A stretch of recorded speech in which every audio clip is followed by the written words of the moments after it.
A quadratic equation has the form ax squared plus bx plus c equals 0, with a not equal to 0.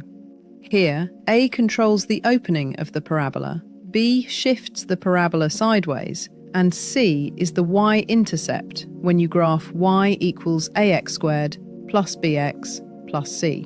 Our goal is to find the values of x that make the expression equal to 0. Graphing y equals ax squared plus bx plus c produces a parabola. If a is greater than 0, it opens upward. If a is less than 0, it opens downward. The vertex lies on the axis of symmetry. X equals negative b over 2a. Now let's look at an example and mark the vertex, the axis of symmetry, and the y-intercept. Solutions, also called roots, are the x values where y equals 0, the x-intercepts. If r1 and r2 are roots, then a times x squared plus bx plus c equals a times the quantity x minus r1 times the quantity x minus r2. By Vietta's formulas, their sum and product are r1 plus r2 equals negative b over a, and r1 times r2 equals c over a. First method, factoring. If the quadratic factors cleanly, you're done quickly. For example, x squared minus x minus 6 equals 0. It factors as x minus 3 times x plus 2 equals 0. So x equals 3, or x equals negative 2. When the leading coefficient, a, is not equal to 1, factor carefully. 2x squared plus x minus 3 equals 2x minus 3 times x plus 1. Completing the square reveals the structure and the vertex form. Consider x squared plus 6x minus 7 equals 0. Move the constant to the other side. X squared plus 6x equals 7. Take half of the coefficient of x, 3, and square it to get 9. Add 9 to both sides to obtain x squared plus 6x plus 9 equals 16. The left side is now a perfect square. The quantity x plus 3 squared equals 16. Take square roots. X plus 3 equals plus or minus 4. So x equals 1 or x equals minus 7. As a function, y equals the quantity x plus 3 squared minus 16, which shows the vertex at minus 3 minus 16, and the same roots at x equals 1 and x equals minus 7. The universal tool is the quadratic formula.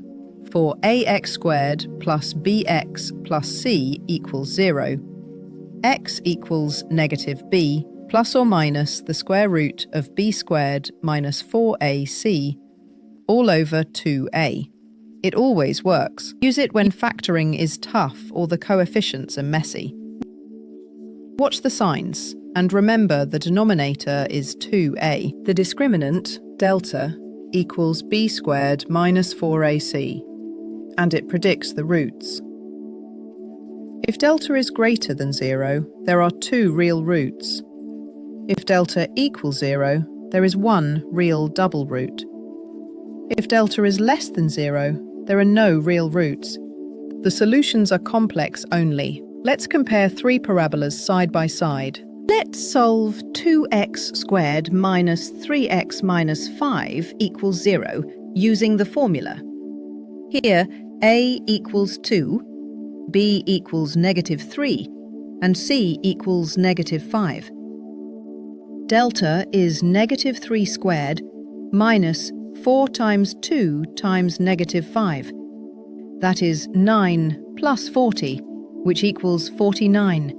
So x equals 3 plus or minus 7 all over 4, giving x equals 2.5 or x equals negative 1.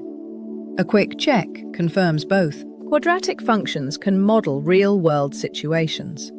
For example, the height h of an object after t seconds can be given by h of t equals minus 5t squared plus 20t plus 1 in meters.